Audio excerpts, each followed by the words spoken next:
All right, Sabbath of peace. So Akim, Wathia, brothers and sisters. Truly a blessing to be here at this time and this place, keeping the Sabbath day with the true worshipers of the Most High, the true Jews, the real Jews, according to the Torah, according to history, according to all that the Most High has established on this earth. It's a blessing to be woken up in these last days. A blessing to understand our heritage, and the Most High has continued pouring out His Spirit as it was prophesied upon the children of Israel. Right? So He continued to pour our Spirit upon us, wake us up. Today's portion, we're going to be starting the Numbers. We finished Leviticus. I do have Leviticus tests for all those that went through Leviticus. I do also have the Exodus tests, and I will be giving them out right here. All right, for brothers and sisters that took the Exodus test, that is here as well. The break time, we'll give out the Leviticus test. Those of us that have been covered, you know the protocol. Cell phone for your test, but you can keep your Bible, all right, and your notes, right? But no Googling answers, in other words. Okay, so make sure that this word is inside you, all right? So we have the Leviticus text here, all praises. So without further ado, let's get Colossians 3, verse 17, giving all thanks to the Most High in the name of Mashiach Yahushua. The book of Colossians, chapter 3, verse 17. And whatsoever you do in word or deed, do all in the name of Mashiach Yahushua, giving thanks to the Most High and the Father by Him. Right, all that we do in word or deed, we do all giving thanks to the Most High Yahweh in the name of our anointed Savior, Mashiach Yahushua. All right, the book of Hosea.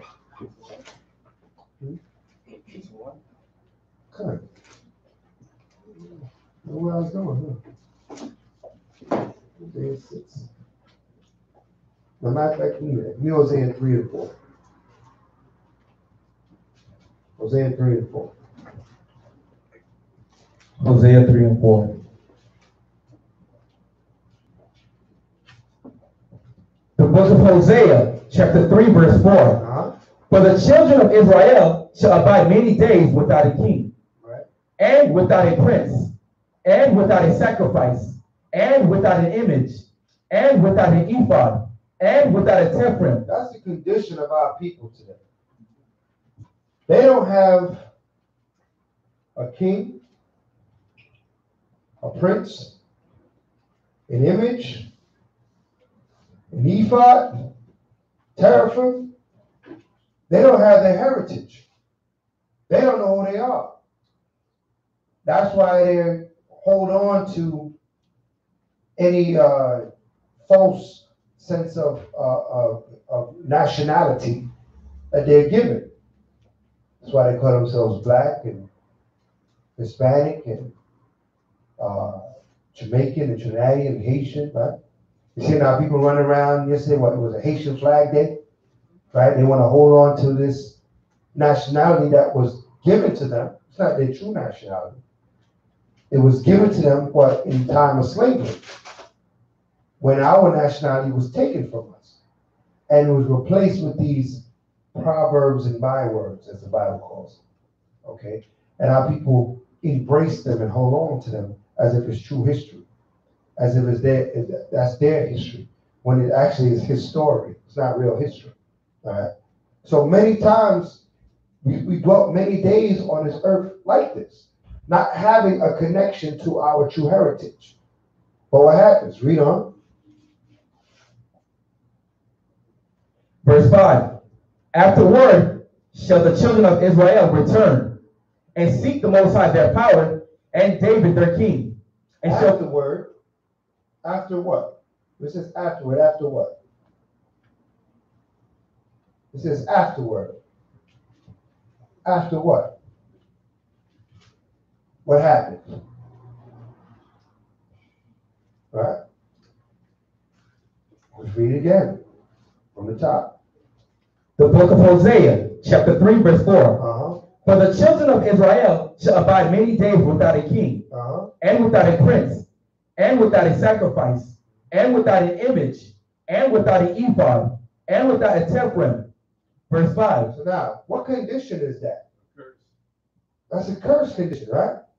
What else? That's a condition of what? Blindness. That's a condition of being in darkness. All right? Hold that and give me Isaiah.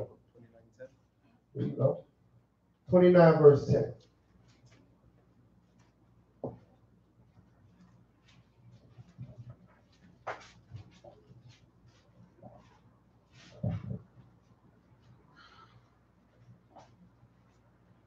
The book of Isaiah, chapter 29, verse 10. Come on. For the Most High hath poured out upon you the spirit of deep sleep. Spirit of what? Of deep sleep. So when we didn't have all these things, we didn't have our nationality, we didn't have our God, we didn't know who we were in a condition called deep sleep. Deep spiritual sleep. Okay, read on. And it hath closed your eyes. Come on. The prophets and your rulers, the seers hath he covered. That's right. Our prophets, rulers, our seers, he covered. All those that we used to go to tell us what to do by the way of the Most High God, he covered everybody. There was no place for us to go. There was no way out. All right? That spirit of deep sleep was poured upon us. Right? Read on. Verse 11. And the vision of all is become unto you as the words of the book that is sealed. Right? Which men deliver to one that is learned, saying, read this, I pray thee. And he saith, I cannot, for it is sealed. Because what? For it is sealed. Right. So what? We had the Bible. And we took it and we said, read this. Do you understand this? And when they opened up the book and they read it, they said, I don't know. The Lord works in mysterious ways. Because an understanding was what? Was sealed. For a long time, the understanding was sealed. That's what they didn't get. It's not that the book was actually sealed. The Bible was open. But the knowledge was sealed. Read on.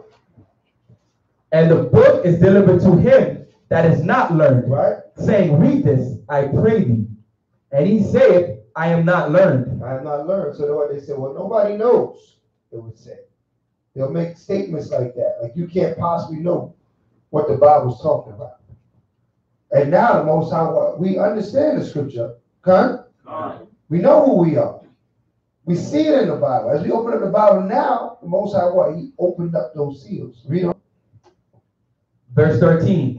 Wherefore the Most High said, for as much as his people draw near me with their mouth. We pack the churches. We say we just love Jesus. We just love the Most High. We follow God. We claim to do these things in the world. Read on.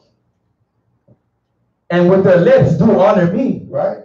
But have removed their heart far from me. But they removed their minds far from him. Why? Because the Bible book was sealed. They didn't know who they were. Our people didn't know who we were. We didn't even know who we were. Okay? We was in the world at one time calling ourselves these proverbs and bywords. Right? But what happened? The Most High poured out his spirit upon us. He woke us up. Right? That's all you read. Give me Romans 13 and verse 11. Do you have a zeal? No. Wait. High time to read that. 13, 11. Romans 13, 11. Yeah. Okay.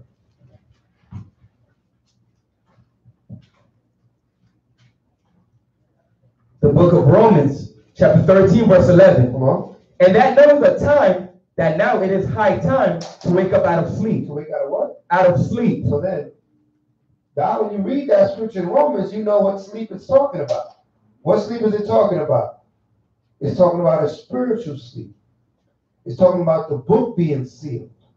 But it's high time we wake up out of that sleep.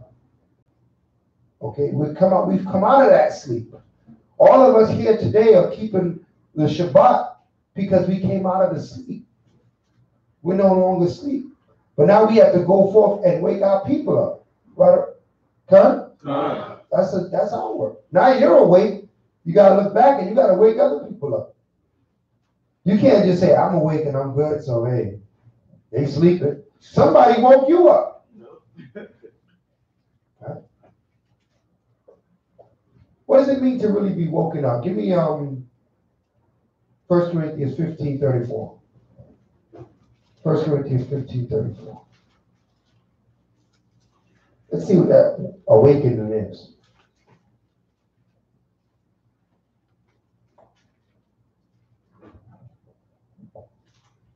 The book of 1 Corinthians, chapter 15, verse 34. Awake to righteousness and sin not.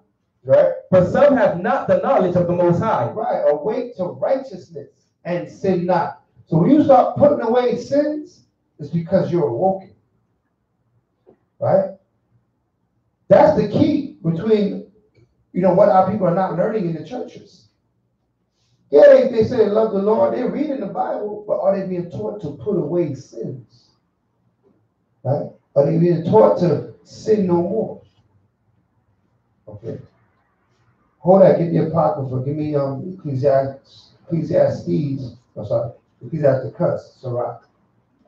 21 and 1. 21 and 1. Like I said, we go through a lot of scripture in here. Move everybody pen and paper, write these scriptures down. You can look at them afterwards, later on, and because we're going to go quickly through a lot of verses. All right, read that. The book of Sirach, chapter 21, verse 1. My son, hast thou sinned? My son, hast thou sinned? There's a question, right? Hast thou sinned? Now he said to my son, but this goes to our daughters as well. Have you sinned? If you have, read on. Do so no more. Don't do it anymore. I know it sounds simple. It's easier said than done, right? But this is what we're working towards, okay? We're working towards putting away all manner of sin. The more knowledge and wisdom we get of the law, statute, commandment, is the more we understand what sins we have committed. A lot of times we sin ignorantly. We never realize we sin. Okay? Plus, especially in this society where sin is wrapped in everything. The foundation of everything you do in this society is sinful. So you got to be real careful. You know what I mean? As you move through in this world, that you find the root of what these things are, these traditions are. Because a lot of these traditions is rooted in sin, huh? Read on. But ask pardon for thy former sins. But do what? Ask pardon for thy former sins. Repent for your former sins. Read on. Verse 2. Flee from sin as from the face of a serpent. As from a what? As from the face of a serpent. Right. Run away from sin. If you know something is going to bring you into sin, if you know that if you went over there, chances are you would fall into sin, don't go over there. Okay? That's how you protect yourself. Read on. For if thou comest too near it, right, it will bite thee. It will do what? It will bite thee. That sin was going to bite you. It means it's going to grab onto you. You're going to get caught up in it because you were too close to it. Read on. The teeth thereof has the teeth of a lion, right, slaying the souls of men. Right. Could you pull yourself out of the teeth of a lion? Right? If a lion grab onto you, could you force him off you? No, you're finished. You ain't forcing nothing off you. That's why I said the teeth of sin is like the teeth of a lion. When they grab onto you, there's no letting go. So that's why we flee from it like the face of a serpent. We don't go nowhere near the temptation. This way we don't fall into the sin. Everybody understand that? Read on. Verse 3. All iniquity is as a two-edged sword. Right. The wounds whereof cannot be healed. Right. When a two-edged sword going, it's hard for that thing to heal. So all iniquity is like that. All sin is that way. So we want to stay far from sin. Come. Read on. That's it on that. All right, we'll go back. Hosea.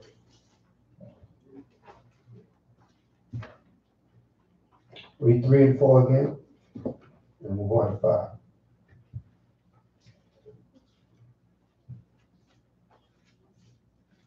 The book of Hosea, chapter 3, verse 4. For the children of Israel shall abide many days without a king, and without a prince, and without a sacrifice, and without an image, and without an ephod, and without teraphim. Verse 5. After what? After the deep sleep. After the darkness. After being, cut off from the Most High, from your heritage, from the law, statute, commandments. A long time, your forefathers, some of your grandparents, they were cut off. They wouldn't see this, even though they was in the Bible every day, all day. Right? They still didn't see that they got to keep the commandments. That's got to be a spiritual sleep. Because now it's so obvious. We open the Bible, like every book is telling us to keep the commandments. There's not one book in the Bible that's not telling you to keep the commandments. Your parents spent all their life in these pages. Didn't see it. All they got out of it was Jesus' love. In all these verses. Right? So that shows you that this is what? This is above just man. This is a spiritual thing that's going on. That the Most High has opened up your spirit, opened up your mind. He's called you. He's opened up your mind to these scriptures. So with that blessing, with that gift from the Most High, we're responsible. Not just to keep the commandments, which is important first and foremost, for you to do righteousness, and for you to perform acceptable righteousness, but then what? You're to pass that knowledge on. Everybody understand that? Not just to your children, but to all children. Not just to your brother, but to all brothers. Let them know that the ways of the Most High has been revealed. That the deep sleep, the time of our sleep has passed. It's time to come back and serve the Most High Yah in righteousness and in truth, right? Read on. Afterward shall the children of Israel return and seek the Most High their power. That's right. How do you seek the Most High your power? Where do you seek it? Where you at? In the Word. You already know. You gotta give me verse, brother. You gotta give me a verse. We could say anything, right? But somebody think I gotta get a big split and go on a high mountain and meditate and meet the Most High, right? And get high, and you know what I'm saying, and blow my brains, and then the Most High is gonna come to me, right? Some people believe this stuff. Right? They got them monks, right? They up in Tibet, right? High as kites up there, right? Thinking that they linking with the Most High. So where do we seek the Most High? Psalms 40 and 7. Psalms 40 and 7 is a good one. Let's get that. I do want that too, but I want somebody down here to pull that verse. Right. All right, but read what you got. The book of Psalms, chapter 40, verse 7. Then said I, Lo, I come in the volume of the book. It is written of me. Right, it is written of me. Read on. I delight to do thy will, O my power. Come on. Yea, thy law is within my heart. Thy what? Thy law is within my heart. So he delight to do the will of the Most High. Yea, thy law is within my heart. So what's the will of the Most High? The law, right? Read on. I have preached righteousness in the great congregation. Lo, I have not refrained my lips, O Most High. Come on. Thou knowest. I have not hid thy righteousness within my heart. Right. I have declared thy faithfulness. I have done what? I have declared thy faithfulness. See what he's saying here? I didn't hide thy righteousness in my heart. What does it mean in his heart? In his mind. But he declared it. How did he declare it? What did he do? He told people of the righteousness of the Most High. He spoke the word of the Heavenly Father. He didn't just know it. He knew it and spoke it. That's the will of the Most High. That we go each one teach one. That we tell us, thus saith the Most High. We tell our people, yeah, you can't eat pork, ham, shrimp, or lobster. Read Leviticus 11 chapter. Right? Let's go to Leviticus 11 chapter. Let's go keep the Sabbath day. Let's go to Leviticus 23, verse 3. Let's go here. Let's go there. Let's go to the scriptures. That's why it behooves us to know this Bible. Everybody understand that? Male and female. Because our sisters are supposed to learn from our elder sisters that know these verses. That can go and say, listen, you shouldn't be dressing that way. All right? Give me Timothy 2:9. Let's look at the scriptures. All right? But if they got to hear it from everybody. There's an old saying that it takes a village to raise a child. Right? Which is a true saying. If they only hear this word from one person, how much influence that going to be in them? But when they hear it from everybody, when it's an onslaught of this word, where you can't go nowhere. Somebody trying, I keep the commandments. Go to your bed. What's going on with your bed, brother? You know what I mean? You look real smooth in the face. Let's say the Most High. Let's look at Leviticus 19, verse 28. Let's go. Right? If everywhere you go, people come at you with the scriptures, you look at them, I want to keep the commandments. But if you only got one person in your life bringing the commandments to you, and everybody else in the world is telling you do what you feel like, because that's what this country preaches, right? Do what you feel like. Whatever you want to do. Right? Whatever floats your boat. Right? Right? Long as you don't break Esau's laws, you're good. Forget about the Most High laws. Don't break Esau's laws, because then you end up in jail. That's bad. But you can do whatever you want to do as long as the white man says okay. Right? You could be a whoremonger. Right? You can sleep around with women. You could be a whore sleep around with men. You can do whatever you want to do, as long as you keep his law. Right? That's backwards. You understand that? Most High law is more important than this man's law. Right? The Most High law is going to save you from the grave, much less the jail cell. Okay. You seen that shooting? What's that shooting went on in Texas now? In Texas. Let me ask you a question. You think anybody that got shot there was keeping the commandments? You know nobody that got shot there was keeping the commandments.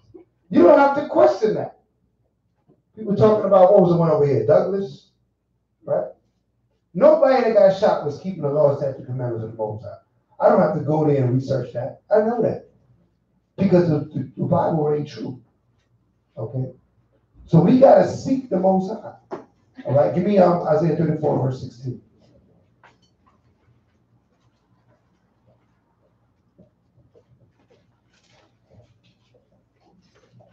The book of Isaiah, chapter 34, verse 16. Come on. Seek ye out of the book of the Most High. Right? And read. And do what? And read. And read. We all got to read it for ourselves.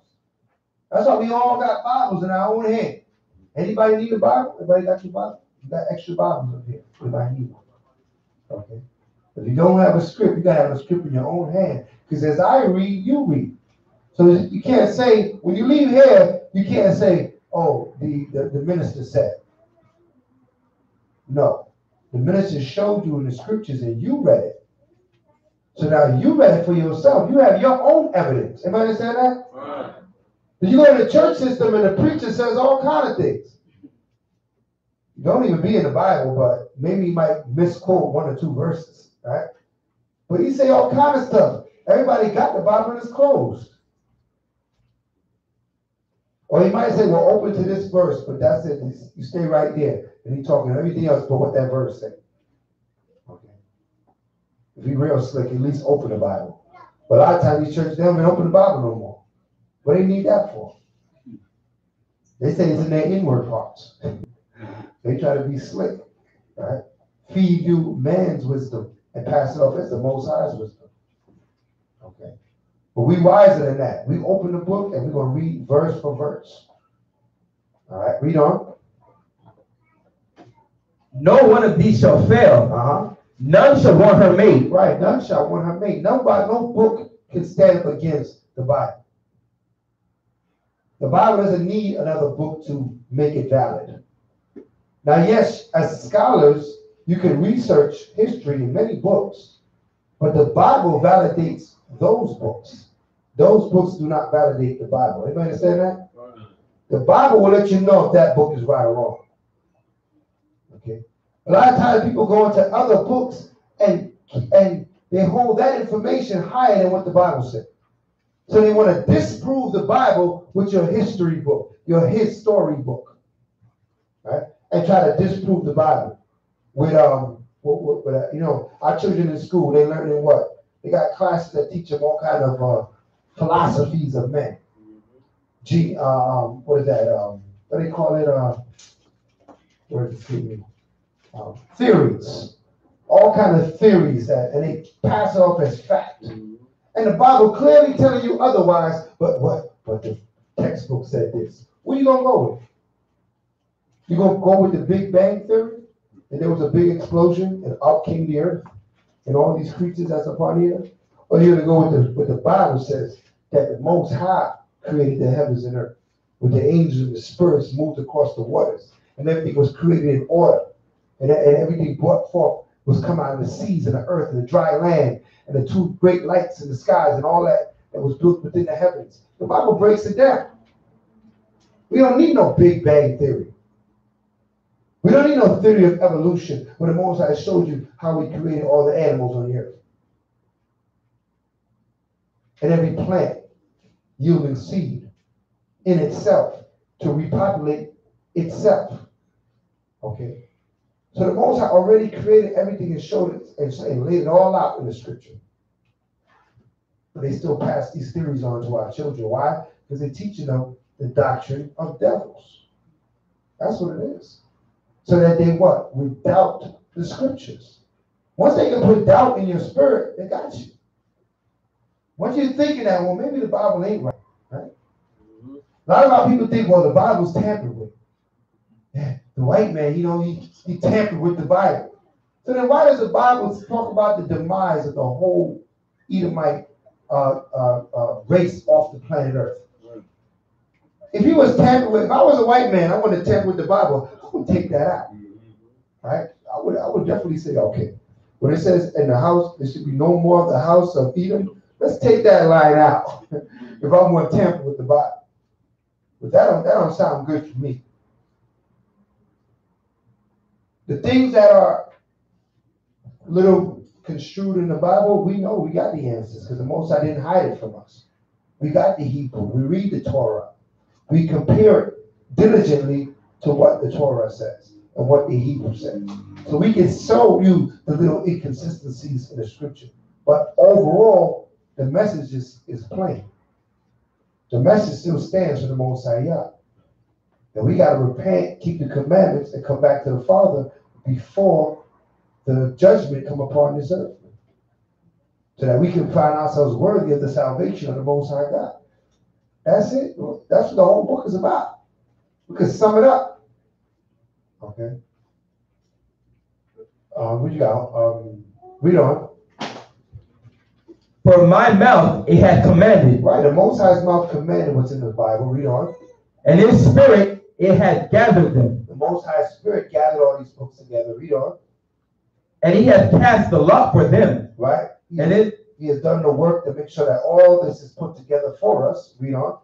And his hand had divided unto them by line. Right. How does the book divide? By line. So when you read the scripture, what you see? Verse and precept, right? Chapter 1, verse 2, verse 3. The Bible's telling you the Most High did that. Man didn't decide, you know what, I'm going to make verses in the Bible. Man didn't even make that decision. The scripture is showing you that the Most High made that decision. He said, I'm going to divide it onto you by line. I'm going to break it down so you can what? Reference my word. Read on. They shall possess it forever. For how long? Forever. Don't we still have it? We always going to have it.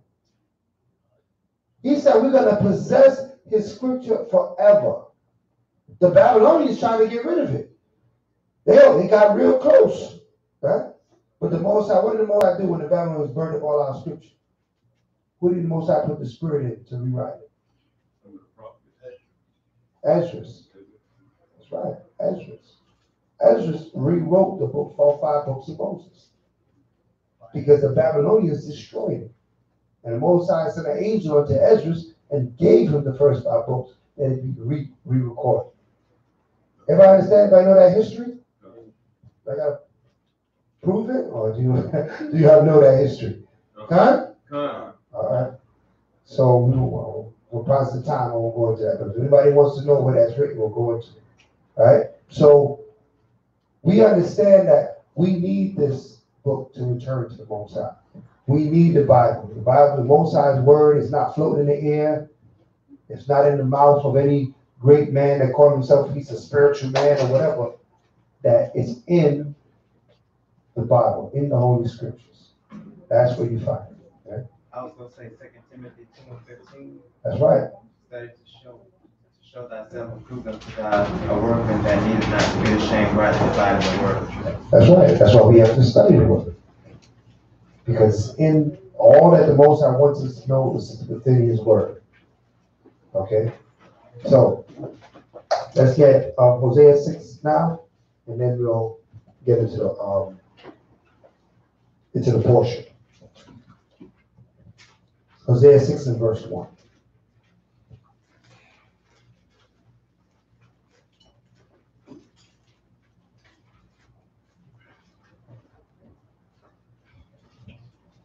The book of Hosea, chapter 6, verse 1. Come on. Come and let us return unto the Most High. Right? For he hath torn, and he will heal us. Come on. He hath smitten, and he will bind us up. Read on. After 2 days will he revive us. Come on. In the third day he will raise us up. So what day we living in? We in that third day. Okay. We in that third day. We in that time. Okay. He's going to rise us up. So let us live in this time and come and serve the Most High together as one body. Come. Read on. And we shall live in his sight. And we shall do what? And we shall live in his sight. And that's the reward we're going to get for our due diligence. And we shall live in the sight of Yahweh by Hashem Mashiach Yahushua. Read on. Verse 3. Then shall know, if we follow on to know the Most High, his going forth is prepared as the morning. That's right. His going forth is prepared as the morning. Meaning that what? He went to set up a place for us. A place is set up for us. All we got to do is do our due diligence. We don't got to build the kingdom. It's built. Okay? We just got to do our due diligence. Do what the Father told us to do. Read on. And he shall come unto us as the rain. As the what? As the rain. He's going to come unto us as the rain. How does the rain come? From where? Above. From above. Right? From the heavens. He shall come unto us as the rain. Read on. As the latter and former rain unto the earth. Onto the earth. He's going to come down upon us onto the earth. All right? So it's letting us know that somebody say, yeah, you know, they saw the Most High, or they saw a God over here, over there. We know that's a lie. Because the scripture says he's going to come on to us as the rain. All right? Like they asked him, what's that? Why he said, verse, why he said you staring up?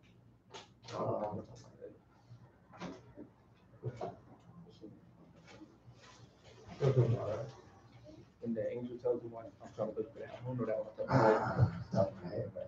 one. We know that the Moses, he said how he's coming. He said in his son. He said in his power. Okay? You want to know how he's coming back? Right.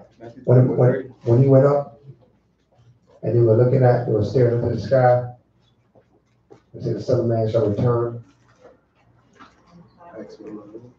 I know what verse I'm talking about.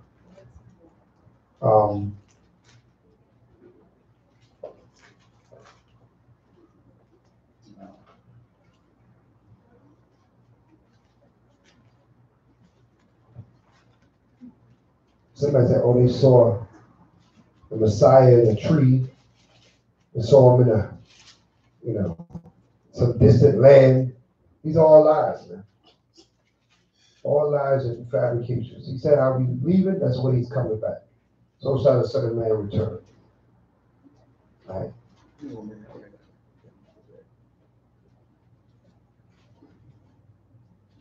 Is it Acts 1:11? Yeah. What is it? Acts 1:11. Okay, the water. It's over there. Yeah.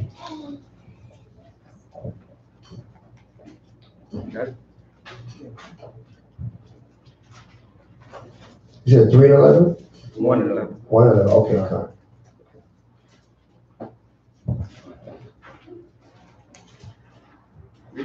Yeah, read. The book of Acts, chapter 1, verse 11, which also said, Matter of fact, start with 9. Start with 9. the book of Acts, chapter 1, verse 9. And when he had spoken these things, while they beheld, he was taken up. Right. While they beheld and looked upon him, he was taken up. Read on. And a cloud received them out of their sight. What was that cloud? Chariot. Everybody understand that? Not no rain clouds.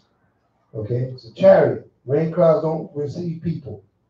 Right? They bring forth rain. Right? Read on. And while they looked steadfastly toward heaven as he went up, right. Behold, 2 men stood by them in white apparel. Right. Which also said, Ye men of Galilee, right. Why stand ye gazing up into heaven? Read.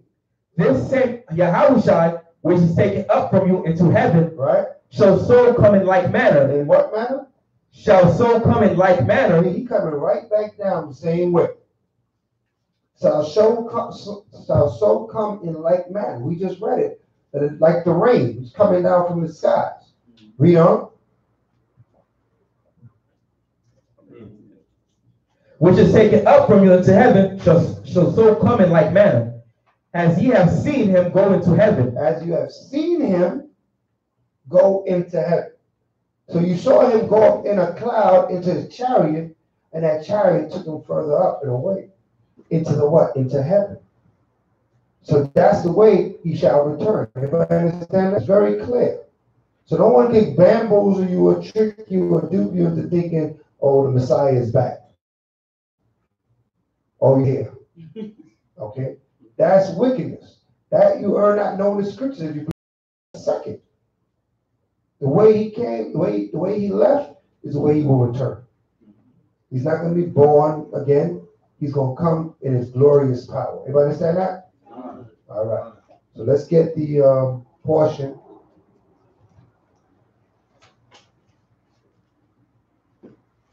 Which is Numbers 1 and 1. Matter of fact, before we even read Numbers 1 and 1, I want to read the history of the book of Numbers so that you have full understanding of the time period in which you're about to read.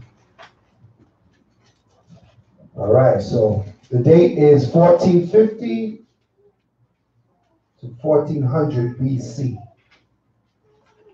The time span depicted in Numbers is 39 years. The period of Israel's history from the second year after the Exodus to just prior to the conquest of Canaan. So between leaving Egypt and entering and conquering the land of Canaan, that's the time period that we're going to read about in Numbers. Everybody understand that? You got to know your history, time period. Right? You said 1450 to what? 1400. Right? You understand when you read about historic time or BC, you count time backwards, right? 1450, right, is earlier than 1400. Did I say that correctly? Yeah. Okay. I was confused myself when I said it, right?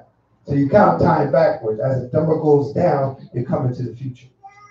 Okay? You come into the time that you live in. So 1450 is older, right?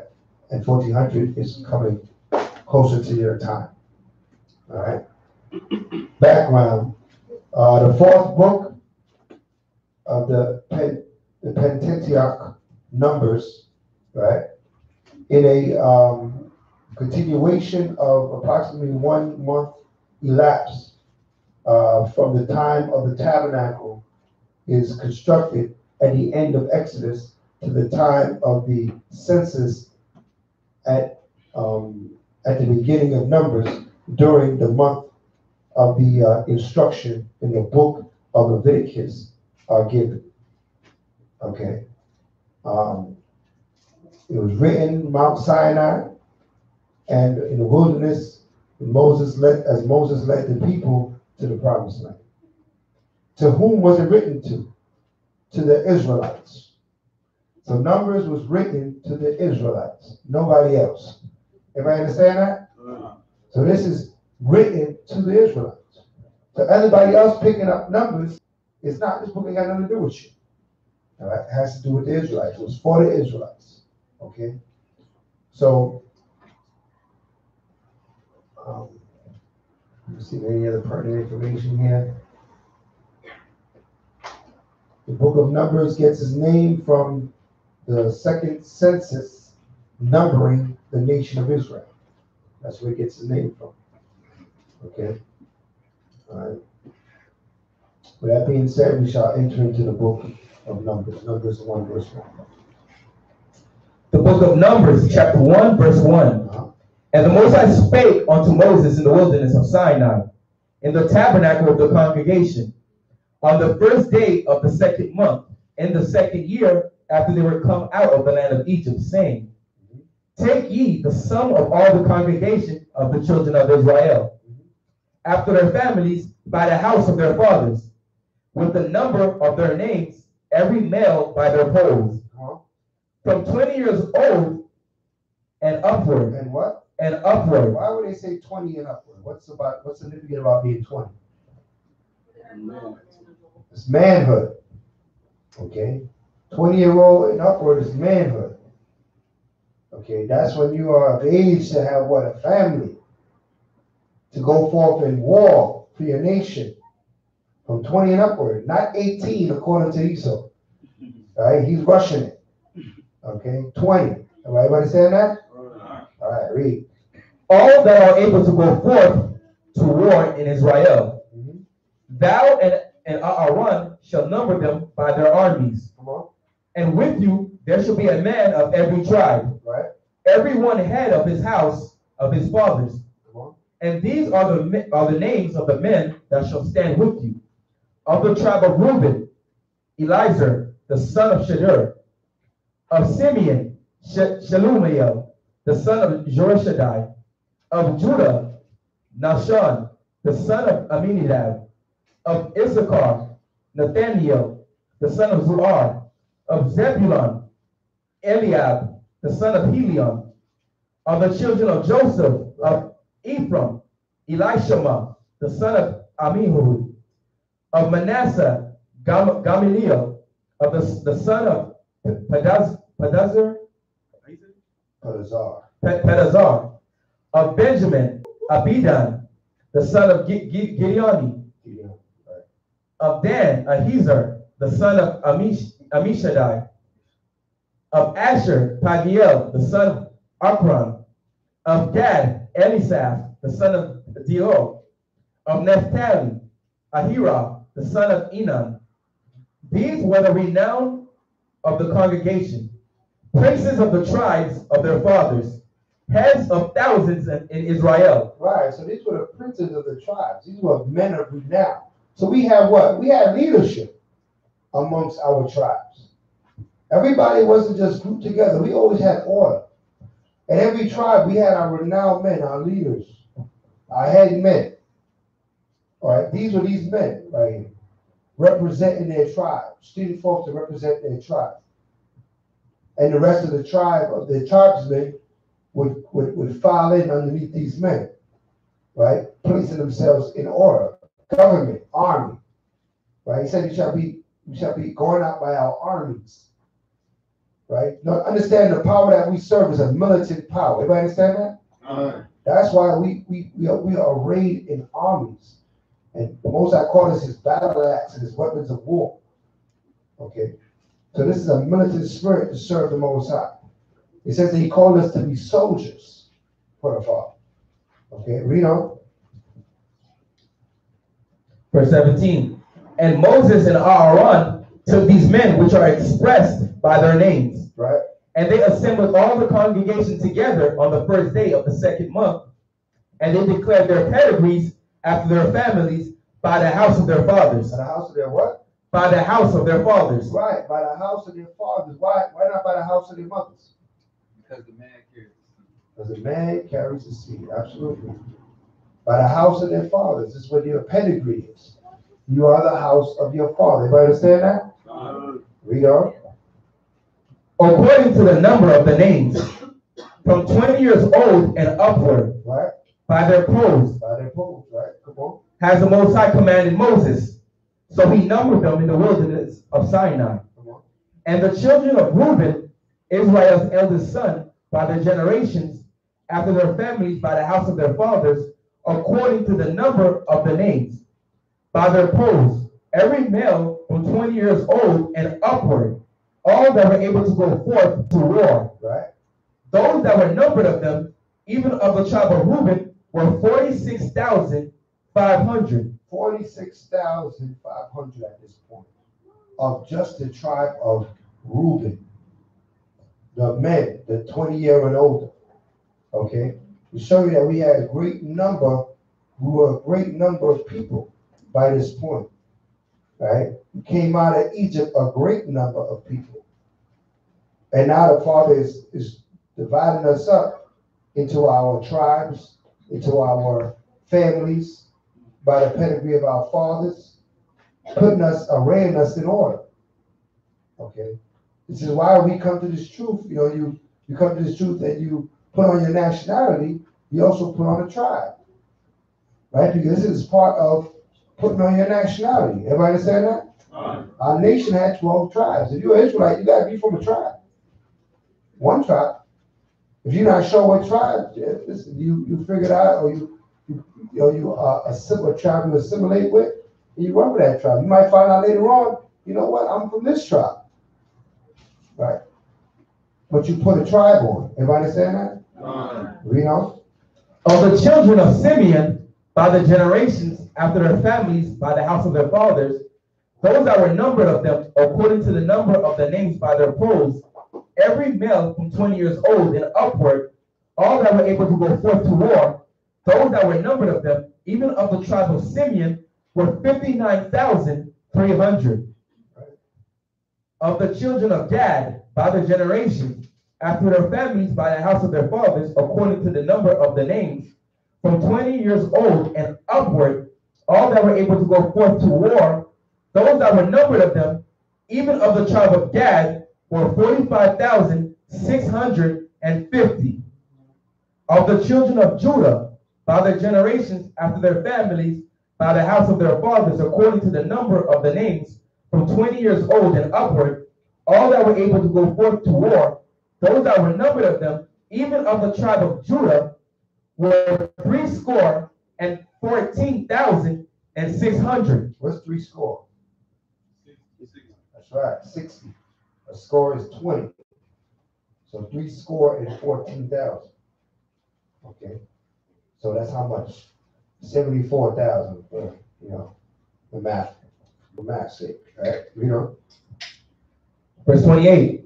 Of the children of Issachar, by the generations after their families, by the house of their fathers, according to the number of the names, from 20 years old and upward, all that were able to go forth to war, those that were numbered of them, even of the tribe of Issachar, were 54,400. Of the children of Zebulun, by the generations after their families, by the house of their fathers, according to the number of the names, from 20 years old and upward, all that were able to go forth to war, those that were numbered of them, even of the tribe of Zebulun, were 57,400. And of the children of Joseph, namely of the children of Ephraim, by the generations after their families, by the house of their fathers, according to the numbers of the names, from 20 years old and upward, all that were able to go forth to war, those that were numbered of them, even of the tribe of Ephraim, were 40,500. And of the children of Manasseh, by the generations after their families, by the house of their fathers, according to the numbers of the names, from 20 years old and upward, all that were able to go forth to war, those that were numbered of them, even of the tribe of Manasseh, were 32,200. Of the children of Benjamin,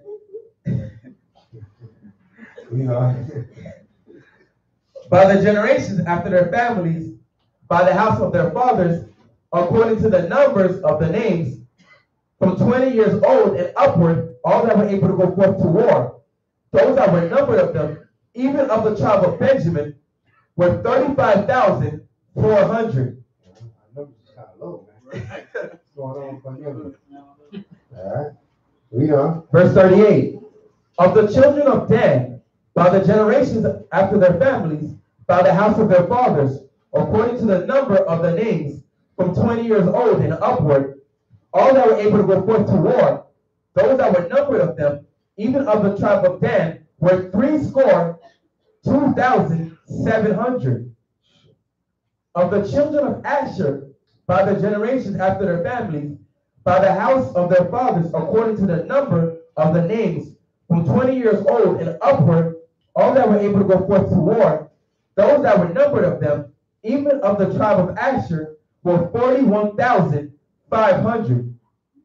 And of the children of Naphtali, throughout their generations after their families, by the house of their fathers, according to the number of the names, from 20 years old and upward, all that were able to go forth to war, those that were numbered of them, even of the tribe of Naphtali, were 53,400. These are those that were numbered, which Moses and Aaron numbered, and the princes of Israel, being 12 men. Each one was of the house of their fathers. So were all those that were numbered of the children of Israel, by the house of their fathers, from 20 years old and upward, all that were able to go forth to war in Israel. Even all they that were numbered were 600,000, 3,550. Right. But the Levites, after the tribe of their fathers, were not numbered among them. So now we have 600,000, 3,550, and we didn't even count the Levites. To show you how deep he was traveling through the land. These are the men. And this is the men 20. So we have a great party of warriors coming through. All right, we had a great party of warriors. Sometimes we think it's a lot of us. It ain't a lot. We haven't seen a lot yet. All right, this is a lot. All right, this is quite a bit of our people. Okay, so and we're moving through as one body, one nation.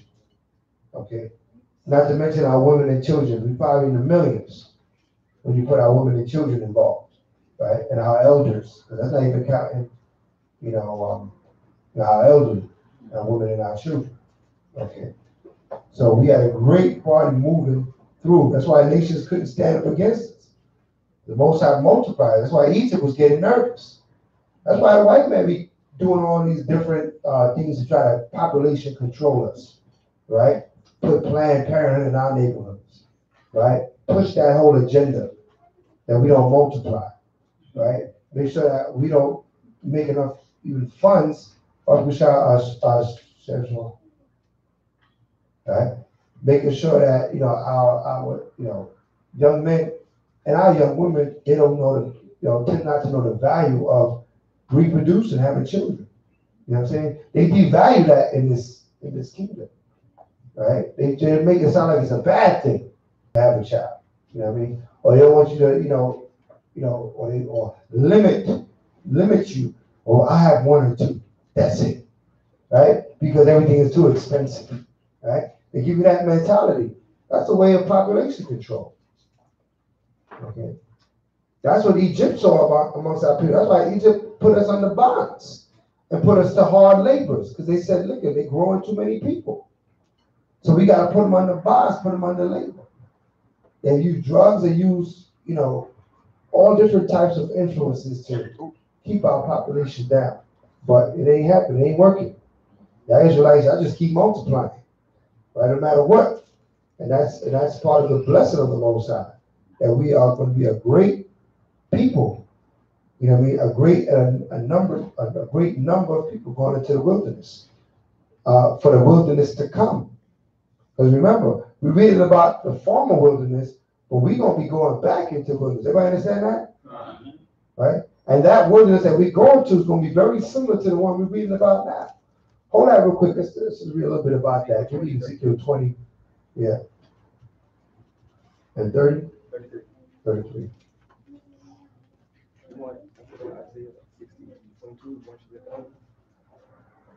Not yet.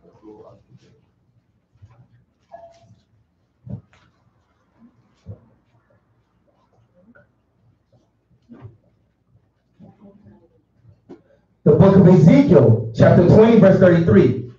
Has I lived, save the Most High power.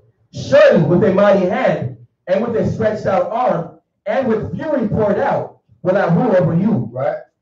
And I will bring you out from the people, and will gather you out of the countries wherein you are scattered. Right? With a mighty hand, and with a stretched out arm, Come on. and with fury poured out. You know? And I will bring you into the wilderness. Into the where? Into the wilderness. Right. So this is what we read about in Numbers. We read about the first wilderness in Numbers. In Ezekiel, we read about the second wilderness that has not come to pass yet. Everybody understand that? He said, I'm going to bring you into the wilderness. Read on.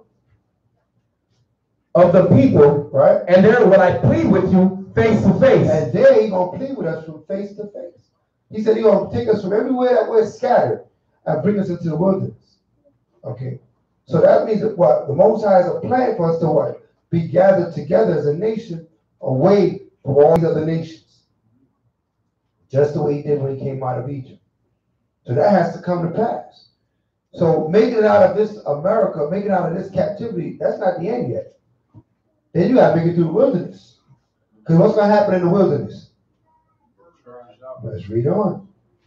Verse 36. Like as I pleaded with your fathers in the wilderness of the land of Egypt, so would I plead with you, save the Most High power. So if you know your history, you know in the wilderness of Egypt, a lot of our people didn't make it through, right or wrong.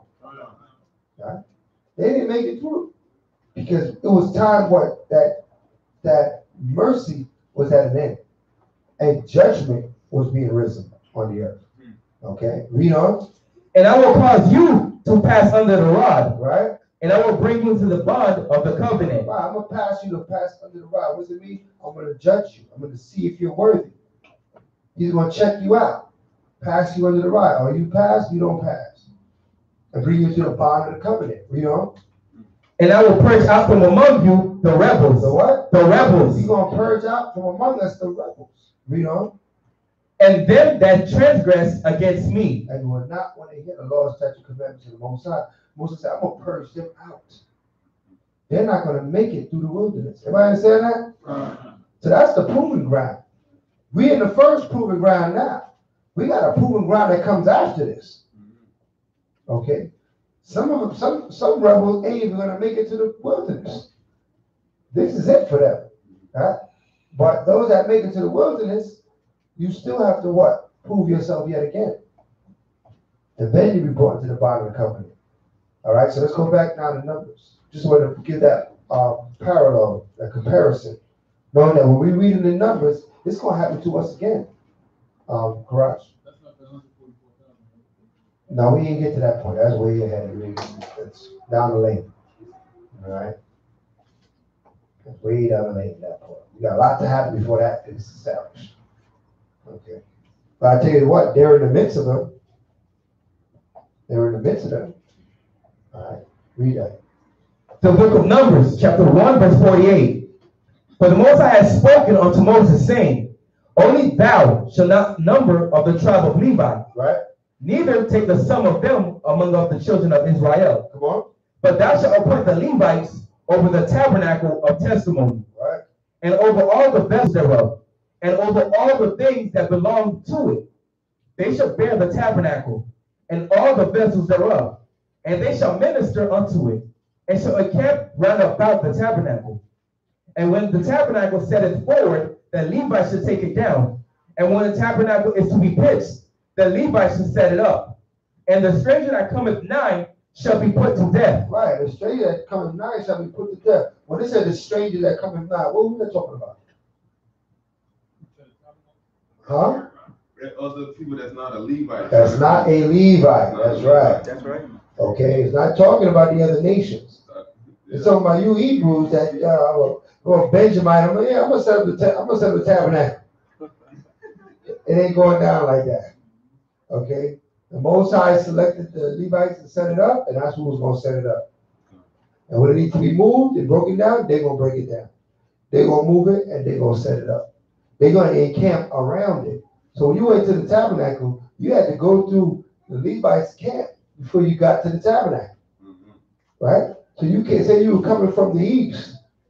Right? And you were, well, who's on the east side? I don't know on the east side now. I believe Judah was on the east side. Right? right?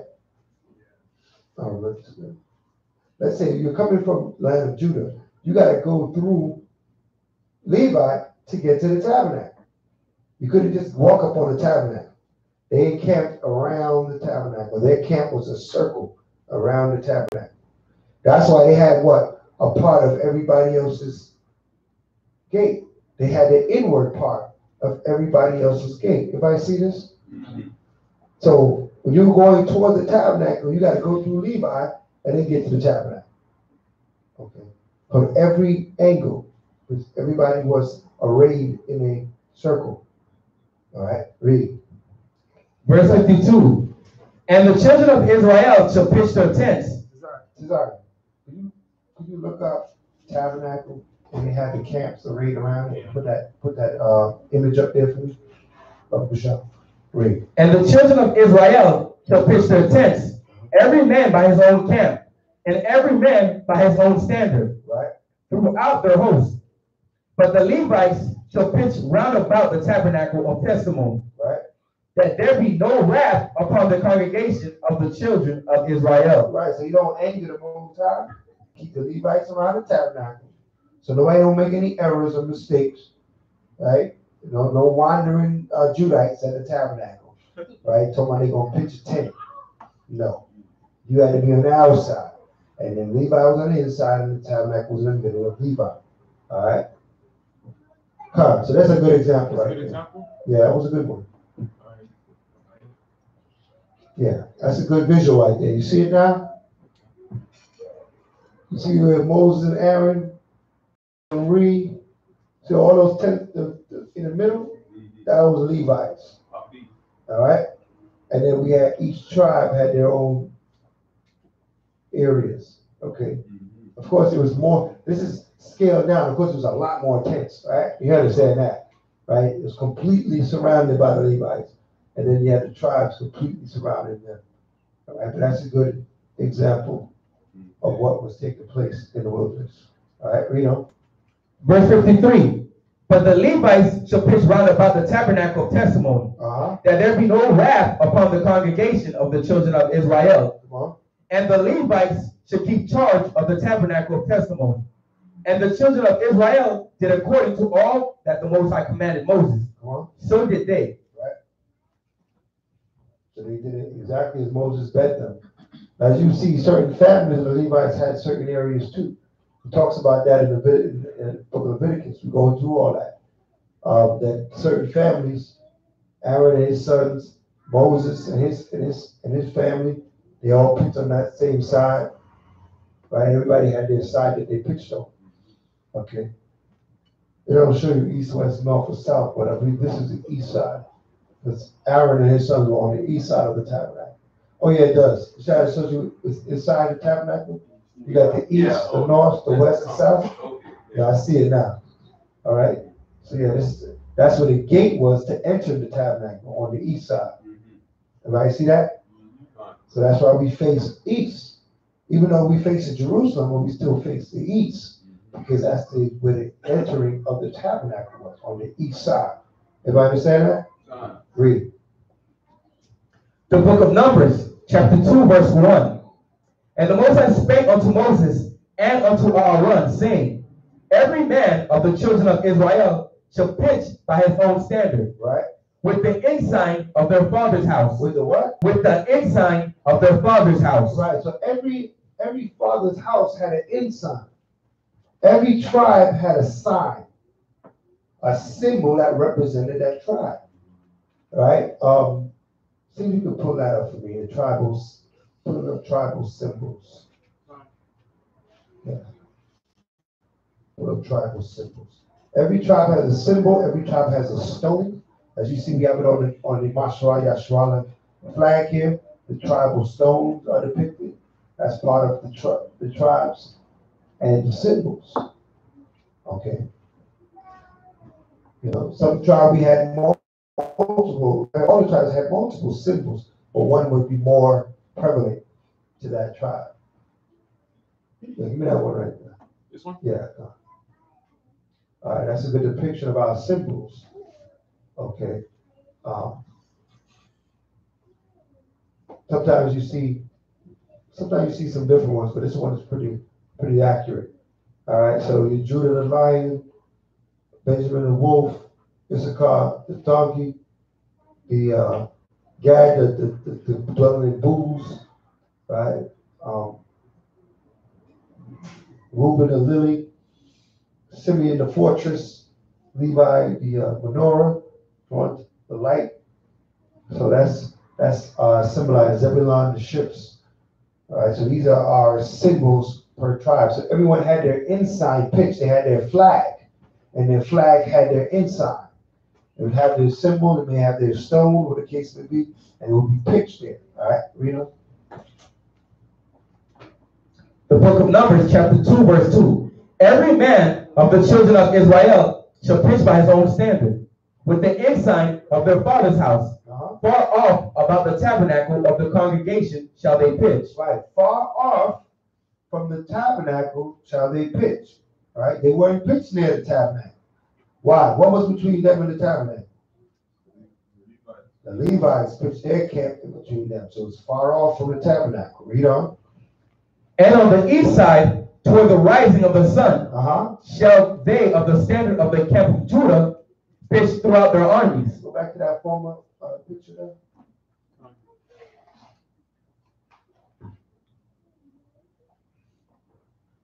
Let's see if this picture is accurate according to Scripture. I think it's. Well, research me. We'll see. We're about to read it.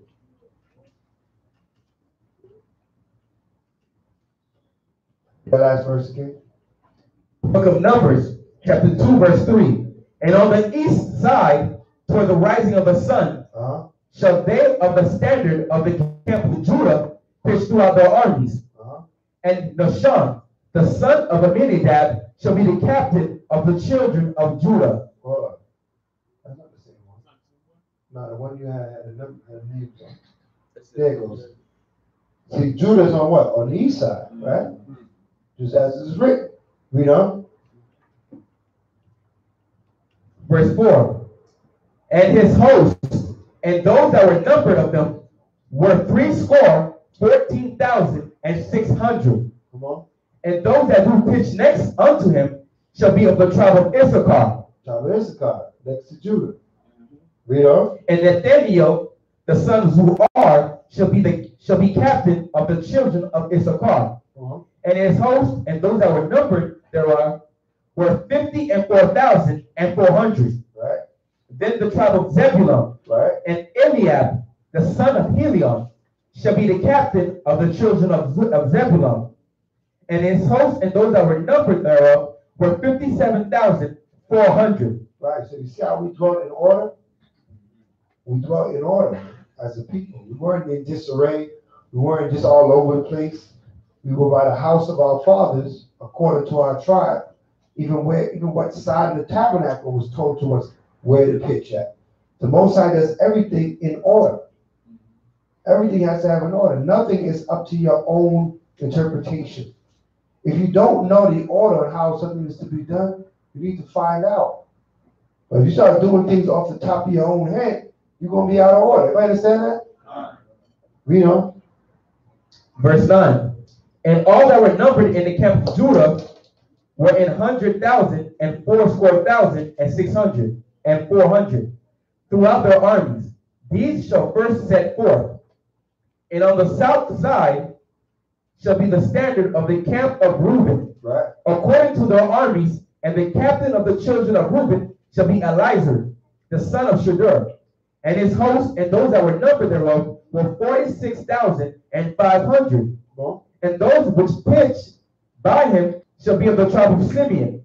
And the captain of the children of Simeon shall be Shelumiel, the son of Zerubbabel.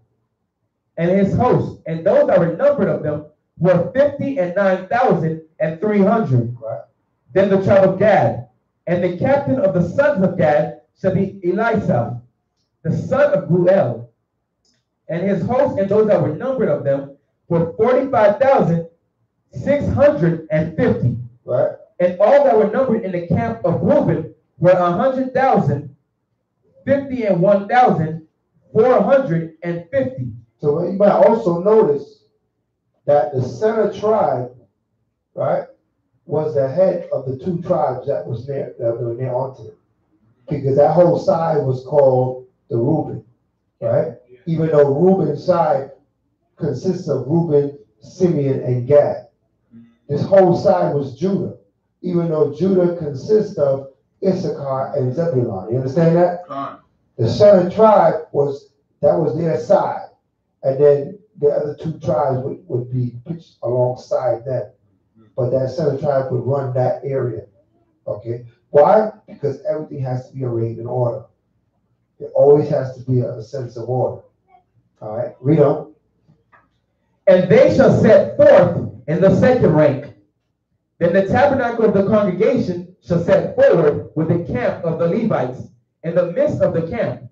As they encamp, so shall they set forward, every man in his place by their standard. So you understand what that means? When we set forward, that means when we packed up and it was time for us to move, we didn't break ranks. This is the way we moved. Everyone in their standard.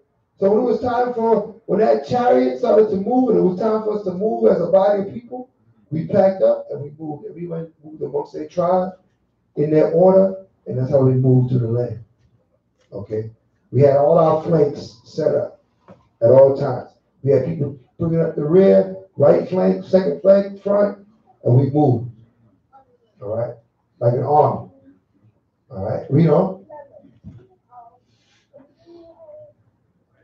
Verse 18.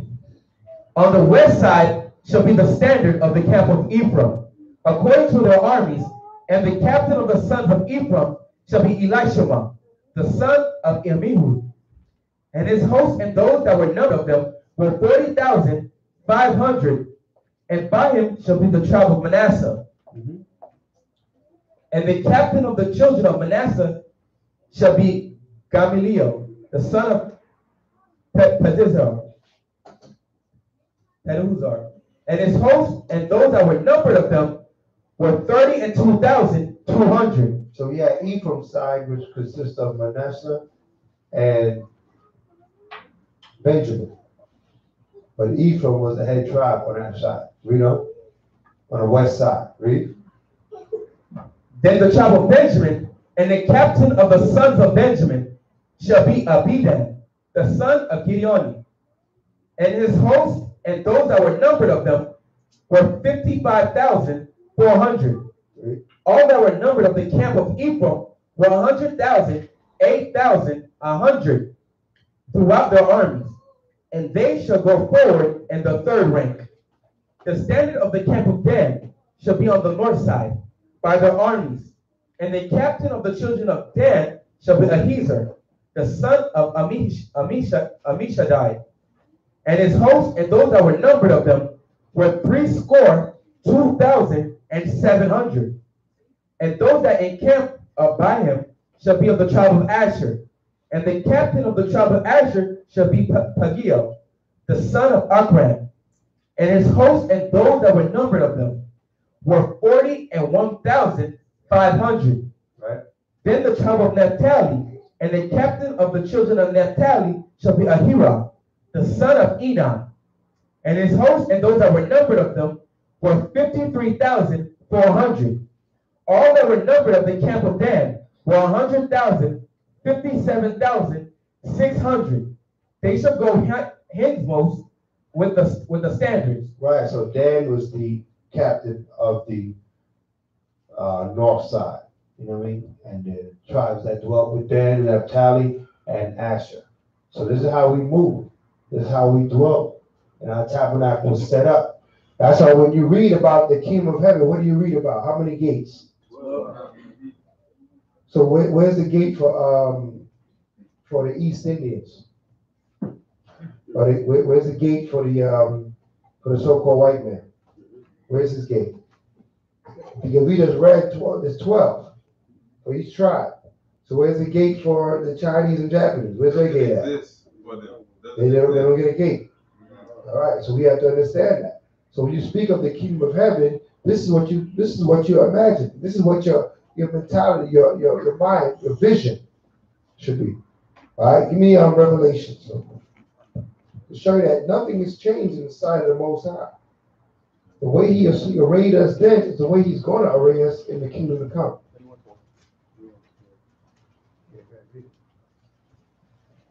The book of Revelation, chapter 21, verse 12. Everybody got it? Read that. Yes, I can tell. The book of Revelation, chapter 21, verse 10. And he carried me away in the spirit to a great and high mountain, and showed me that a great city, the holy Jerusalem, descending out of the heaven from the Most High, having the glory of the Most High, and her light was like unto a stone most precious, even like a jasper stone, clear as crystal. It had a great wall. It had a wall great and high. It had 12 gates. How many gates? It had 12 gates. It had 12 gates. It had a great wall, very high. It had 12 gates. Read on. And at the gates, 12 angels. Every gate had an angel that stood before that gate. Read on. And names written thereon, which are the names of the 12 tribes of the children of Israel. You know what we see up here? Count? Right. Count them. It's 12. Right. Read on. And on the east, 3 gates. Right. And on the north, 3 gates. What do you see up there? What's on the east? 3 gates. What's on the north? 3 gates. Nothing's going to change. The Most High was showing us the kingdom when he arrayed us like this. That's why he said these are a shadow of things to come. Because he was showing us what the kingdom was going to be like. Read on. On the south, 3 gates. Come on. On the west, 3 gates. Uh-huh. And the wall of the city had 12 foundations. Uh-huh. And in them the name of the 12 apostles of the Lamb. Right. And he that talked with me had a golden reed to measure the city, and the gates thereof, and the wall thereof. And the city lieth 4 square, and the length is as large as the breadth. And he measured the city with the reed, 12,000 furlongs. The length and the breadth and the height of it are equal. And he measured the wall thereof, 144 cubits, according to the measure of a man, that is of the angel. And the building of the wall of it was of jasper, and the city was pure gold, like unto clear glass. Right. And the foundations of the wall of the city were garnished with all manner of precious stones. The first foundation was jasper, the second sapphire, the third a caledon, the fourth an emerald, the fifth sardius, the sixth sardius, the seventh chrysolite, the eighth beryl, the ninth topaz, the 10th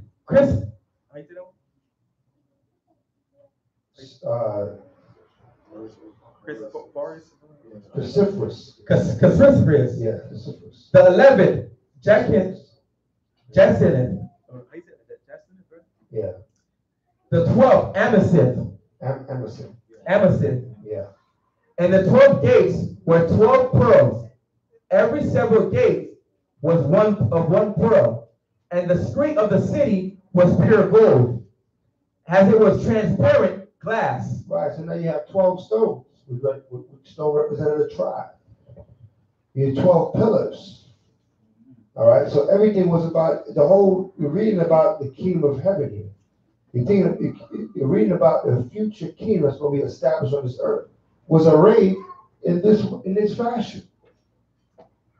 Instead of camps, there was gates. There was entrances to the holy city in this fashion. So now we're seeing that what we're reading about in Numbers, the scriptures tell us what, as it was done in the beginning, so shall it be in the end. All right. So the way the Most High arrayed us, he was giving us an idea on how it's going to be in the kingdom of heaven. He was giving us a glimpse of how our city, the great Zion, is going to be established on earth. How's that going to be set up? It's going to be set up like this. 12 entrances to this city. When you get to the Mississippi, in the middle of the city, it's going to be where the Most High dwelt. That's what considered the tabernacle. Okay. So all that's going to be set up this way. Read on. Verse 22. And I saw no temple therein, for the Most High Power Almighty and the Lamb are the temple of it. Right, so like you said, there's a tabernacle in the middle of this, the temple's in the middle, right? But there's no temple in the city in the future. Where? That's where the Most High, the Mashiach Yahushua will dwell. That's where their spirit will dwell. Read on.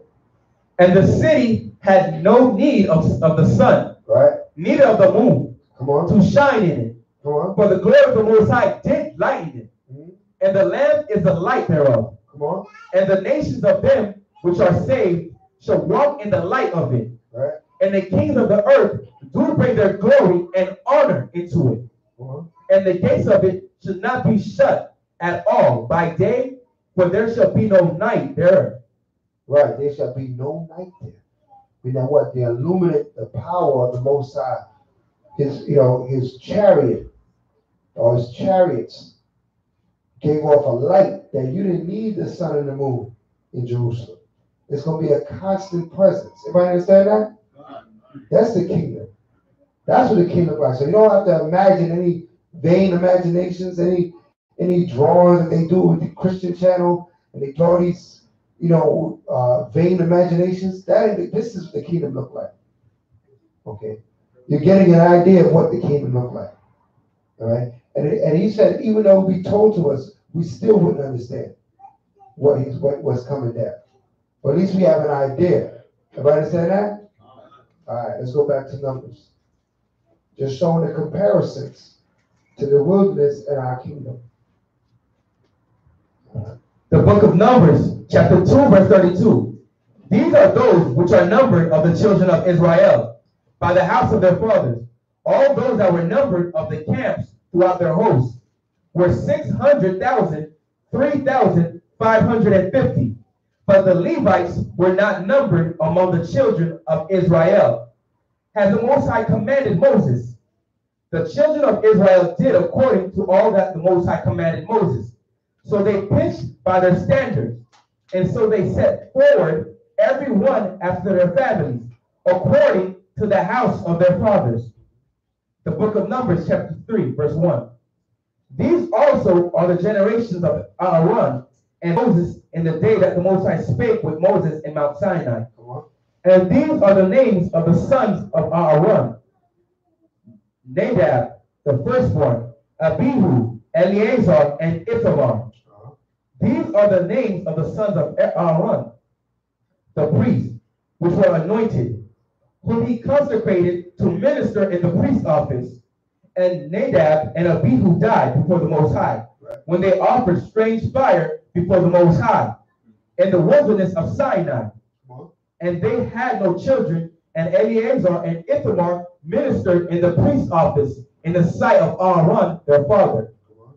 And the Most High spake unto Moses, saying, Bring the tribe of Levi near, and present them before Aaron the priest, that they may minister unto him.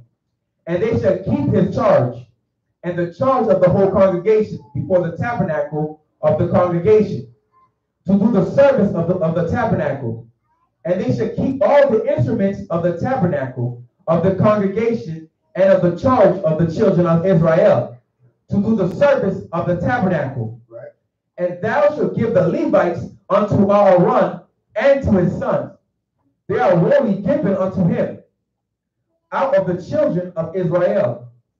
And thou shalt appoint Aaron and his sons, and they shall wait on their priest's office, and the stranger that cometh nigh shall be put to death. Right. And the Most High spake unto Moses, saying, And I, behold, I have taken the Levites from among the children of Israel, and set up all the firstborn that open the matrix among the children of Israel. Therefore the Levites shall be mine, because all the firstborn are mine. For on the day that I smote all the firstborn in the land of Egypt, I hallowed unto me all the firstborn in Israel, both man and beast. Mine shall they be. I am the Most High. And the Most High spake unto Moses in the wilderness of Sinai, saying, The number of the children of Levi after the house of their fathers by their families every male from a month old and upward shall thou number of them. So now, when they're going to number the Levites, what do they start with? From what age? From a month old and upwards. So they didn't number them like they numbered the other tribes.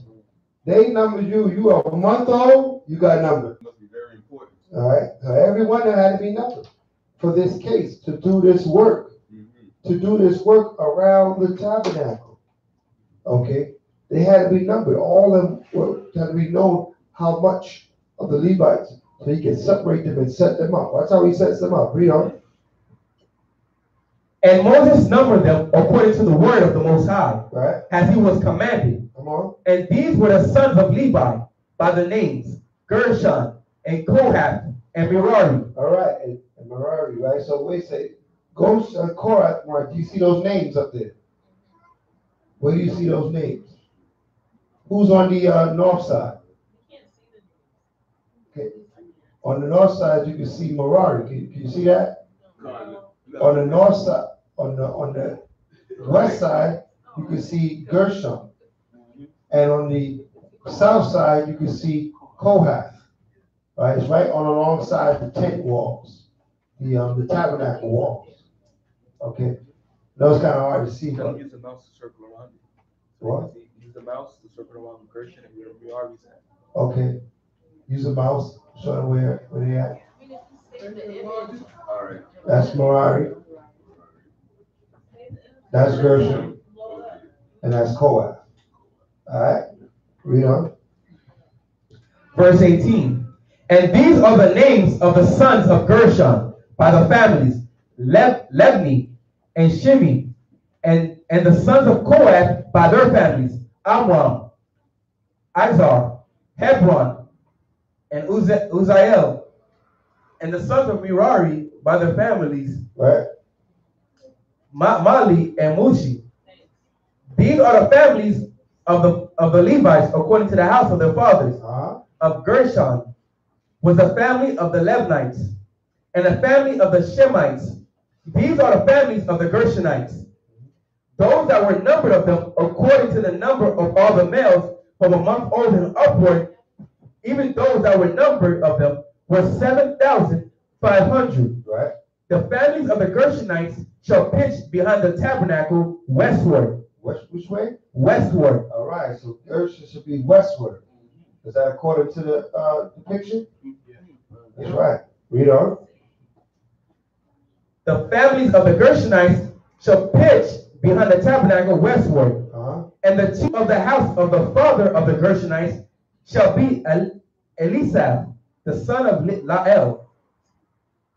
And the charge of the sons of Gershon and the tabernacle of the congregation shall be in the tabernacle, and the tent, the covering thereof, and the hanging for the door of the tabernacle of the congregation, and the hangings of the court, and the curtains of the door of the court, which is by the tabernacle, and by the altar round about, and the cords of it for all the service thereof. So now, they had a particular job to Gershon. What was the job of Gershon? What did they have to do? The hanging of the curtains. The hanging of the curtains around the tabernacle. So when you look at all that wall around the tabernacle, that's all curtains. That's a lot of curtains. They had to hang all those curtains every time they moved the tabernacle. You understand that? They had to take all those curtains down, and maintain them every time we moved. They had their job. Everybody had their office. Well, you learn it here. The reason why we're going through all this, aside from, of course, we got to go through the portion. But what you're learning is how the Most High operate. Everybody has their office. Everybody has their job. They're going to do their job now. But there's no one-man show with the Most High. Okay? He uses every tribe, every family in its way. So that when they all work together, now we build one nation. Everybody understand that? Read. And of Kohath was the family of the Amorites, and the family of the Izharites, and the family of the Hebronites, and the family of the Uzzielites. These are the families of the Kohathites. And the number of all the males from a month old and upward were 8,600, keeping the charge of the sanctuary. Keeping the charge of the sanctuary. Let's see what they got to do. Read. The families of the sons of Kohath shall pitch on the side of the tabernacle southward. Southward, as depicted on the south side. Read on. And the chief of the house of the father of the families of the Kohathites shall be Elisaphan, the son of Uzziel. Right.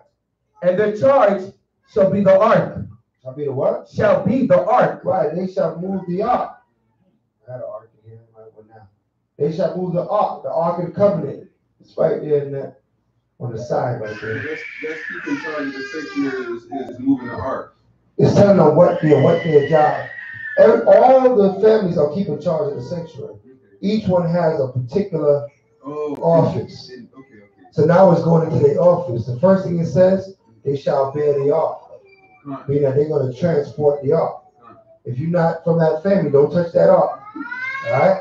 Read on.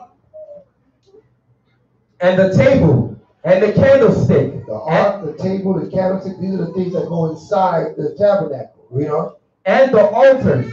And the altar, come on. And the vessels of the sanctuary wherewith they ministered. Right, so they had a menorah, right? They had the different cups, the censers, to burn the incense, all that they had to deal with. Read on. And the hanging, right? And all the service thereof. Right.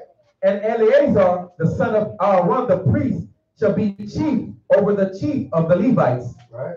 And have the oversight of them that keep charge of the sanctuary. Right. Of Merari was the family of the Malites. Right. And the family of the Mushites. Come on. These are the families of Merari. Come on.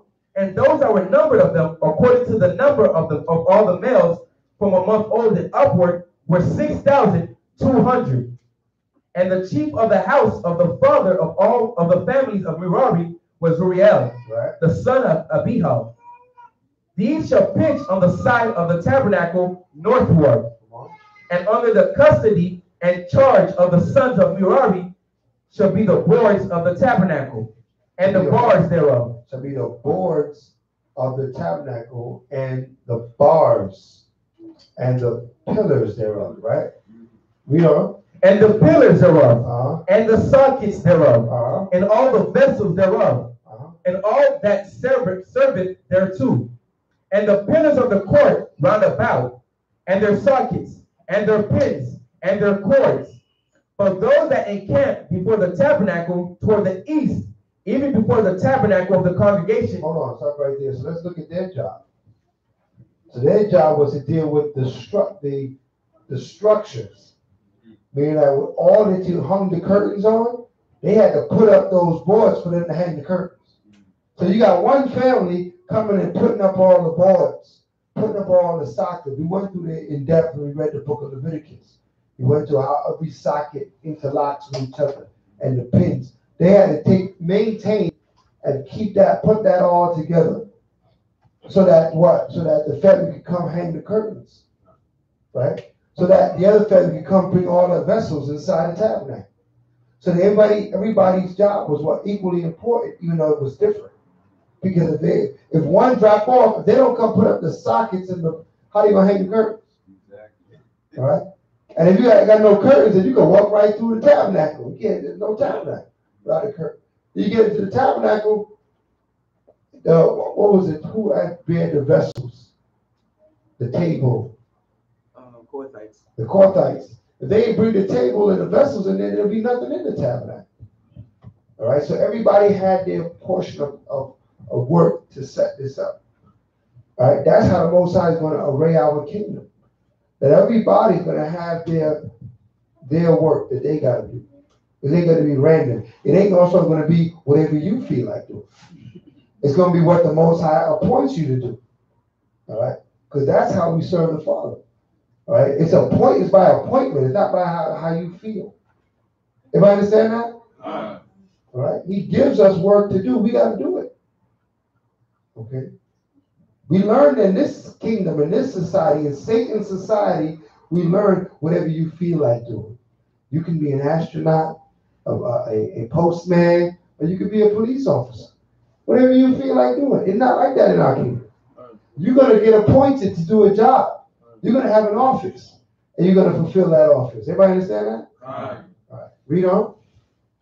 Eastward shall be Moses and Aaron and his sons, keeping the charge of the sanctuary for the charge of the children of Israel. Right. And the stranger that cometh nigh shall be put to death. Right. So now in the east was Moses and Aaron. And they just ran the show. Everybody had answers to them. So they didn't have a particular office. They were above all offices. All right. That was the CEOs of this corporation. Nobody tells them what to do, but the Most High God. Right? So they were the one that made sure everybody else stayed in accordance and in order and arrayed in their right fashion. Read on. Verse 39. And all that were numbered of the Levites, which Moses and Aaron numbered at the commandment of the Most High, throughout their families, all the males from a month old and upward were 22,000. 22,000. Come on. And the Most High said unto Moses, number all the firstborn of the males of the children of Israel from a month old and upward, and take the number of their names. And thou shalt take the Levites for me. I am the Most High, instead of all the firstborn among the children of Israel. Right. So instead of the Most High taking all the firstborn of Israel, he said, just give me the Levites in their stead. So the firstborn was redeemed back to their tribes because the children of Israel were because the children of Levi was given to the Most High. So that freed up the firstborn of all the tribes to continue to dwell in their tribes to Zion. You know? And the cattle of the Levites, instead of all the firstlings among the cattle of the children of Israel. Right. And Moses numbered as the Most High commanded him, all the firstborn among the children of Israel, and all the firstborn males by the number of names, from a month old and upward, of those that were numbered of them, were 22,213. Right. And the Most High spake unto Moses, saying, take the Levites instead of all the firstborn among the children of Israel, and the cattle of the Levites instead of their cattle, and the Levites shall be mine. I am the Most High. Right. So he took the Levites instead of the first of all the tribes, because the Most High requires the first. Everybody understand that? He requires the first. Okay, the first of your flocks, the first of your herds, the firstborn of your body. He requires all that. Most High wants the first. He wants the best. Okay, that's what he requires. See that? Why did he do it? He put them to his own charge. When he requires it, you gotta give it to him. He'll do what he want to do it. Okay. Now, if it was the first of your flocks, so that you would sacrifice it. And when you sacrifice it, then it was eaten by the priests, right? The first of your herbs. If you say you're a farmer, you bought the first, you offered it to them. You would feed the ones that's redeemed to him, which is the Levites. Well, the Levites were not allowed to have crops and big land of herds and anything like that. Everything they got was what was given to them from the other 12 tribes. You understand that? Because giving it to them would be like giving it to the Most High. So this was the order that was set up. Okay, this is the order that was set up, so that we would take care of the priests and the tabernacle. All the other tribes would take care of them by giving them their first. All right, let's read. Verse 46.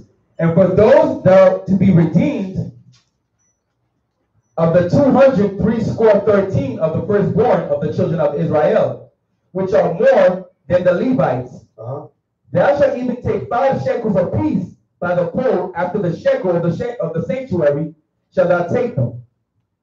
The shekel is 20 gerahs, and thou shalt give the money wherewith the odd number of them is to be redeemed unto Aaron and to his sons. Right, so we still had to give an offering of money. Even though he took the Levites instead of our firstborn, we still had to give what? An offering of money. Why? Because there wasn't enough Levites to suffice the Most High. So we had to then give money on top of the Levites, right, from the tribe. So that what? We are feeding, the Most High sanctuary. You know? And Moses took the redemption money of them that were over and above them that were redeemed by the Levites. Of the firstborn of the children of Israel took he the money, 1,365 shekels after the shekel of the sanctuary. And Moses gave the money of them that were redeemed unto Aaron and to his sons, according to the word of the Most High, as the Most High commanded Moses. Right. So this was given to Aaron for the taking care of the tabernacle and of the Levites. So everything had a purpose. We gave the money was for a purpose. It was for a reason, right? It wasn't that it to be perverted, like they do in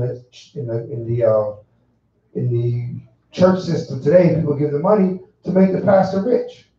It wasn't about that. It was like this money was given to what? To establish the tabernacle, that it would be there to do the will and the works of the Most High. It had to be maintained. All right, read on. The book of Numbers, chapter 4, verse 1. And the Most High spake unto Moses and unto Aaron, saying, take the sum of the sons of Kohath from among the sons of Levi, after their families, by the house of fathers. Come on. From 30 years old and upward, even unto 50 years old, all that enter into the host to do the work in the tabernacle of the congregation, this shall be the service of the sons of Kohath in the tabernacle of the congregation, about the most holy things. So now, what was the age group of those that can work in the tabernacle? How old you had to be? You had to be 30. You could only work between 30 and 50. So you work for how long? You had 20 years to work in the tabernacle. That's it. You retired after that. Okay. Esau kingdom, you got to work what? 30 years? 35 years, 40 years till you're dead and buried, right? Before you can retire. It's an abomination. We had 20 years. That's it. From 30 to 50, you're off now. Enjoy the rest of your life. All right? Your work is done. All right, we move on to doing the work of the elder, but we call it that at the time. Right? And when the work of the elders do, what you did when you turned 50, you became a teacher of those that were under 30, so to prepare them for when they're 30 to go do the work. So it was a constant cycle. So the elders would teach the younger to prepare them the way so that when they hit 30, they go do the work, 20 years, become an elder at 50, and teach the ones that are younger to come up, and it will constantly be this cycle. All right, and they'll be educated, and it will be preserving the ways, our ways. That's how our ways stay preserved. That's how generation after generation understood what needs to be done, right? Because the generation beforehand took care of the generation that was coming. Everybody understand that? All right, that's the cycle that was coming in. So that's what we did. Read on. Verse 5. And when the camp setteth forward, Aaron shall come, and his sons. And they shall take down the covering veil, and cover the ark of testimony with it, and shall put thereon the covering of badger skin, and shall spread over it a cloth wholly of blue, and shall put in the staves thereof. And upon the table of showbread they shall spread a cloth of blue, and put thereon the dishes and the spoons, and the bowls, and the covers to cover withal. And the continual bread shall be thereon.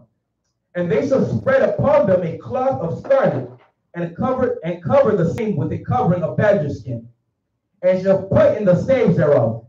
And they shall take a cloth of blue, and cover the candlestick of the light, and his lamps, and his tongues, and his snuff dishes, and all the oil vessels thereof, wherewith they minister unto it.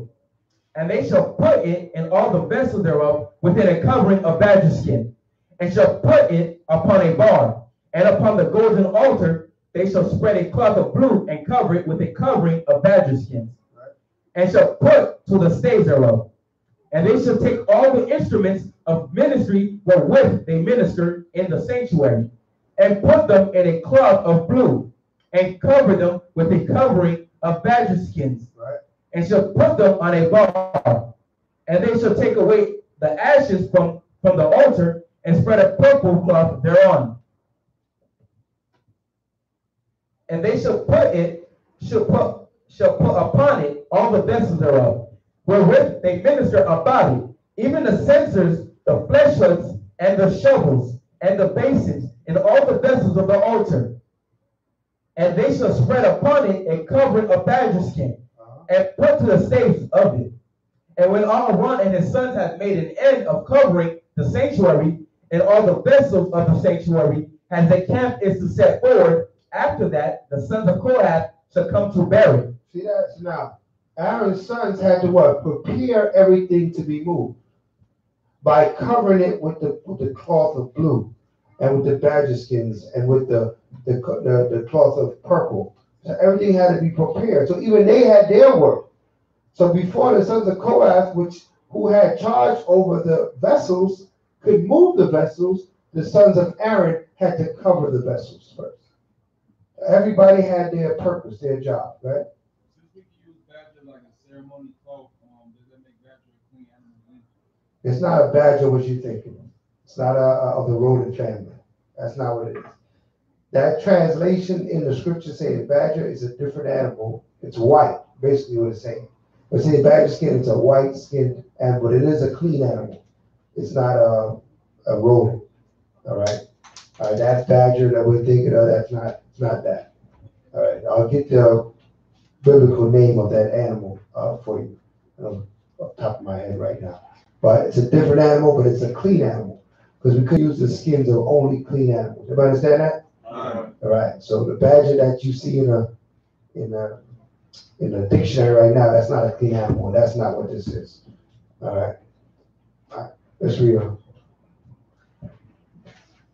After that, the sons of Kohath shall come to bear it, but they shall not touch any holy thing, right? Lest they die. Lest they what? Lest they die. All right, so these things had to be covered, or else they couldn't touch it.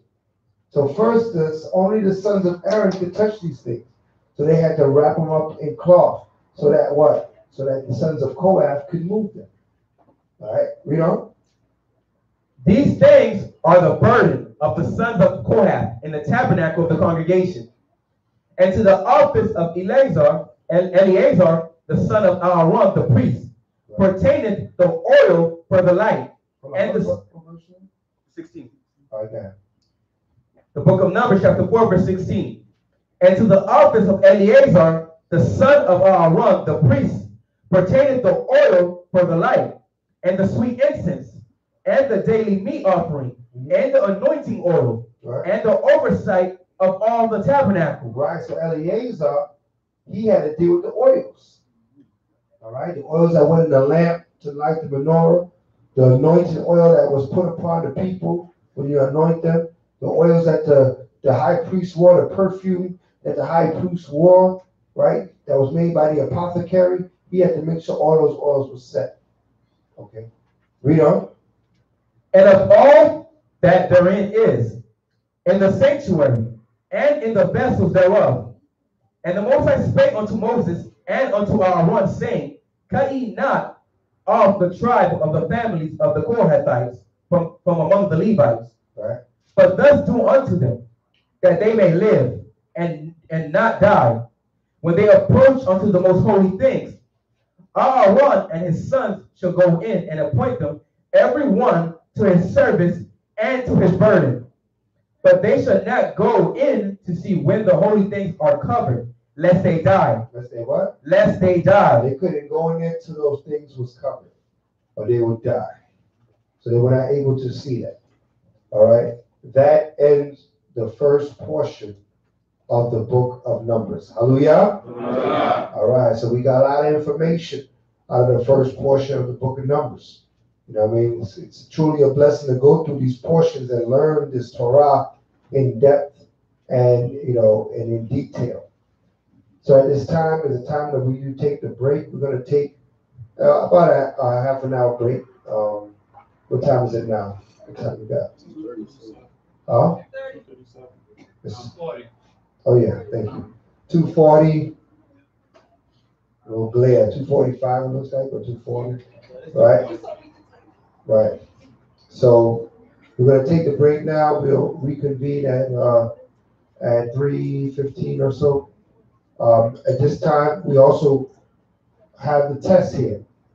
This is the test for Leviticus. Okay? You wish to take the Leviticus test, you pass your phone up, and then you take the test. When you get your phone back, you get the test, get your phone back. You can keep your Bible, you can keep your written notes, everything that you got. But, you know what I mean? Your phone ain't that you're going to be you Google or do searches on. Is to keep that one away. It's an open book test, right? Not a Google test, all right? Google got the answers, I know that. All right, no Siri test. All right, so we have our Leviticus test here. I have the Exodus test here. I'm going to get them out. I have to review them one more time before I get them out, but I'll get them out during the break. All right, hallelujah? Hallelujah. All right, we'll take the break at this point. Hallelujah.